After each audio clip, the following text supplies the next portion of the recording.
Bienvenidos al boletín semanal de LISA News, el boletín en el que te informamos de las noticias más importantes de la semana en materia de seguridad, inteligencia, ciberseguridad, relaciones internacionales y emergencias. Este boletín ha sido creado de la mano del equipo docente del LISA Institute. Comenzamos.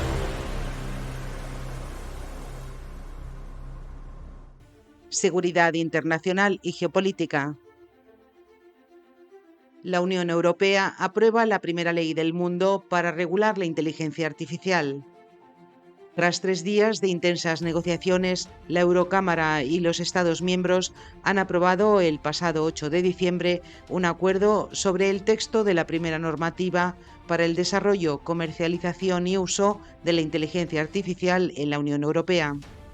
Aunque queda pendiente que el Parlamento Europeo y el Consejo de la Unión ratifiquen el acuerdo, Brando Benifei, legislador italiano que codirige los esfuerzos de negociación del organismo, aseguró que ya está cerrado.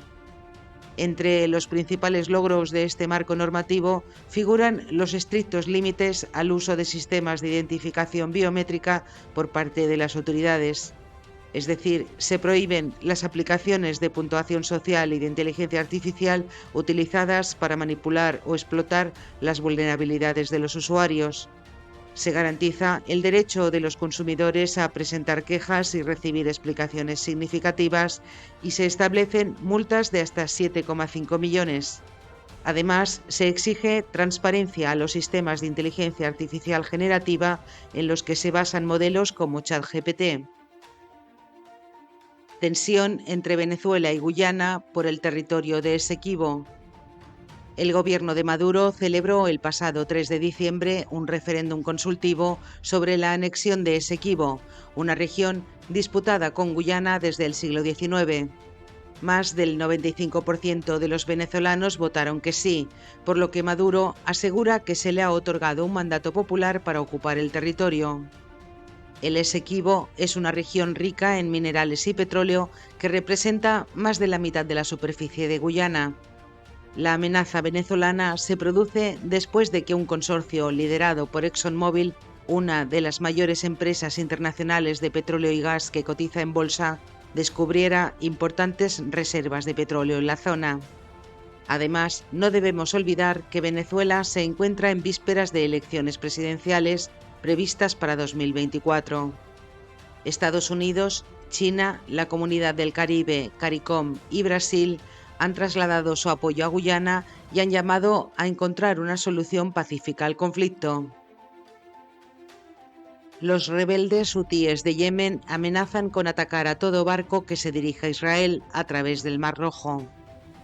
Desde el estallido de la guerra entre Israel y Hamás, los hutíes aseguraron que no se quedarían de brazos cruzados en contra de Tel Aviv. Ya a mediados de noviembre, los rebeldes hutíes secuestraron un buque carguero israelí fletado por Japón y en las últimas semanas el Pentágono denunció ataques contra un buque de guerra estadounidense y varios barcos comerciales. Esta semana, los hutíes han reclamado un ataque contra un buque comercial con bandera noruega que, según han asegurado, trasladaba petróleo a Israel. La ONU ha calificado como extremadamente preocupantes los ataques de los rebeldes yemeníes hutíes contra embarcaciones en el Mar Rojo, tanto por el bienestar de las tripulaciones como por la amenaza contra la libertad de navegación en aguas internacionales. Asimismo, las autoridades portuarias israelíes han alertado de que los ataques son una amenaza estratégica para las rutas marítimas a nivel internacional y para el tráfico hacia Israel. Otros titulares de actualidad internacional. El liberal Tusk se convierte en primer ministro de Polonia. El Parlamento polaco ha elegido a Donald Tusk como nuevo primer ministro después de que la investidura del ultraconservador Mateusz Morawiecki fracasase por falta de apoyo. Finlandia reabrirá las fronteras con Rusia. Helsinki anuncia que volverá a abrir 2 de los 9 pasos fronterizos con Moscú a partir de este jueves, pero advierte que los volverá a cerrar en caso de nuevas llegadas masivas de ciudadanos indocumentados a su territorio. El resto de pasos fronterizos permanecerán cerrados hasta el 18 de febrero de 2024. Muere en Ucrania un español que combatía como mercenario contra Rusia. Exteriores se ha limitado a confirmar el fallecimiento del ciudadano español sin dar detalles sobre su identidad, pero parece que se trataría de un joven catalán de 26 años llamado Pau. Tensiones en el mar de China Meridional. Filipinas convoca al embajador de China y plantea la posibilidad de expulsarlo tras enfrentamientos durante el fin de semana entre barcos de ambos países en el Mar del Este. Termina la COP28 con un acuerdo histórico de transición para dejar atrás los combustibles fósiles. Por primera vez en casi 3 décadas, una cumbre del clima culminó con una referencia explícita al final de los combustibles fósiles, principales responsables de la crisis climática. Inteligencia. Bruselas alerta de un enorme riesgo de atentado terrorista en la Unión Europea durante Navidad por el conflicto entre Israel y Hamás. La Comisión Europea advierte que el ataque terrorista que mató a un turista alemán en el centro de París la noche del 2 de diciembre ha encendido las alarmas para la Navidad. La comisaria europea, Ylva Johansson, ha asegurado que la polarización que causa en la sociedad europea la guerra y la gran desinformación que de ella deriva han convertido en significativa la amenaza terrorista.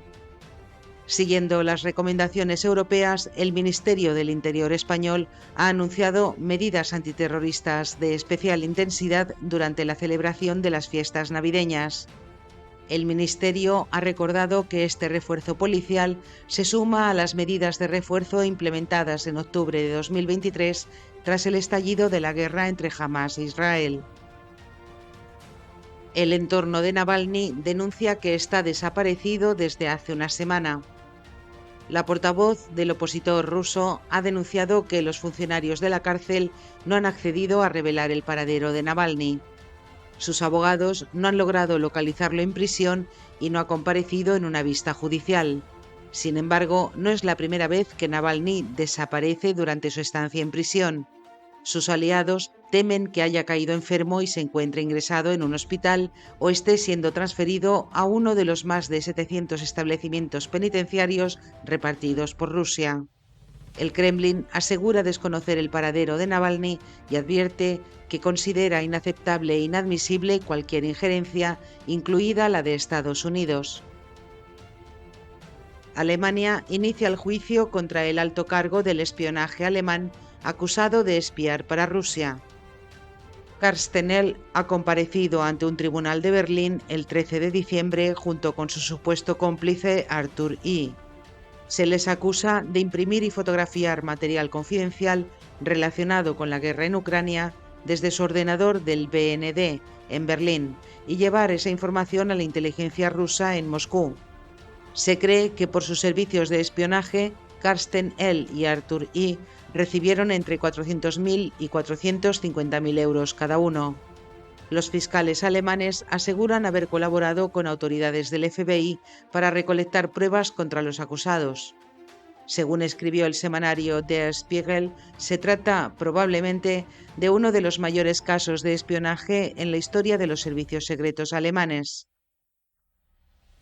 Francia lidera las presiones dentro de la Unión Europea para legitimar el espionaje a periodistas.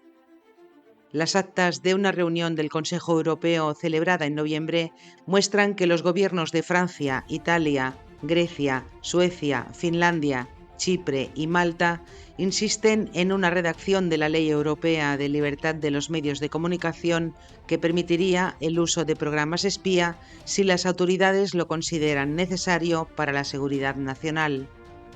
El Consejo Europeo publicó la propuesta de esta ley en junio de este año y fue recibida con una oleada de críticas por parte de periodistas, sociedad civil y eurodiputados. En octubre, el Parlamento Europeo ofreció su propio proyecto que asegura que el uso de los programas espía no abarcaría las fuentes ni las actividades profesionales de un periodista. Tras 15 meses de negociaciones, el Consejo y el Parlamento deben negociar ahora un texto jurídico definitivo con la Comisión Europea. Esta reunión está prevista para hoy viernes 15 de diciembre. Irán comienza el juicio de un oficial sueco de la Unión Europea por espiar para Israel. Teherán acusa al ciudadano sueco de varios cargos contra la seguridad del país, de cooperación con los servicios de inteligencia de Israel y de corrupción. Johan Flüderos, de 33 años, fue arrestado el 17 de abril de 2022 en el aeropuerto de Teherán cuando regresaba a Irán de un viaje con amigos.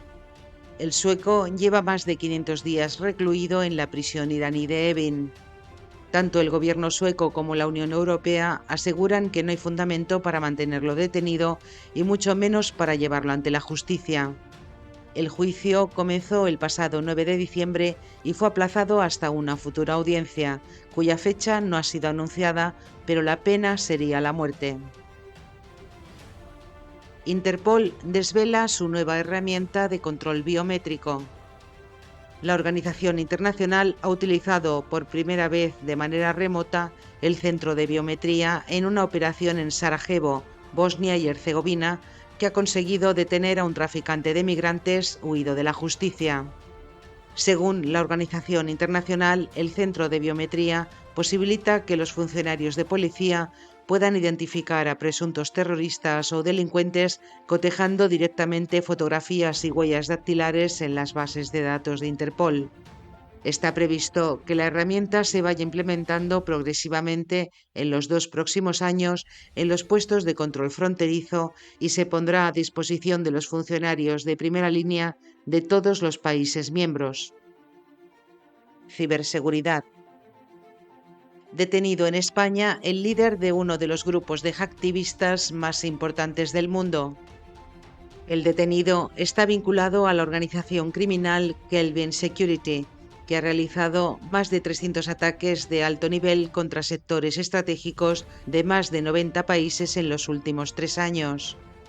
Los hacktivistas llevan a cabo acciones o ataques en el ciberespacio mediante dispositivos electrónicos con el fin de propagar y defender unas ideas o valores concretos.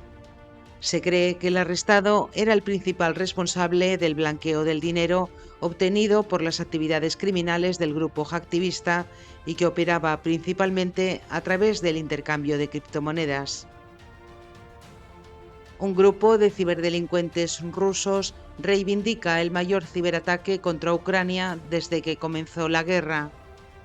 El grupo de ciberdelincuentes ruso Sansevok ha mostrado capturas de pantalla en las que demuestran su acceso a los servidores de la compañía de telecomunicaciones ucraniana Kyivstar, que el pasado 12 de diciembre informó que fue víctima de un potente ataque cibernético que dejó sin servicio a un número no especificado de clientes de la empresa.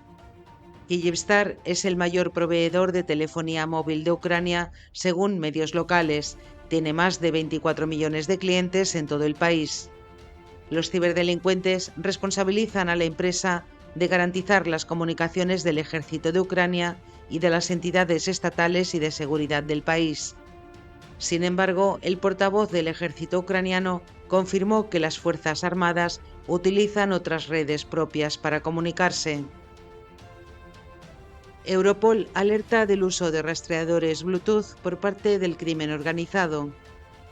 Los rastreadores Bluetooth son pequeños dispositivos diseñados para ayudar a las personas a encontrar objetos personales. Europol confirma que los narcotraficantes los utilizan para rastrear el tránsito de carga ilícita.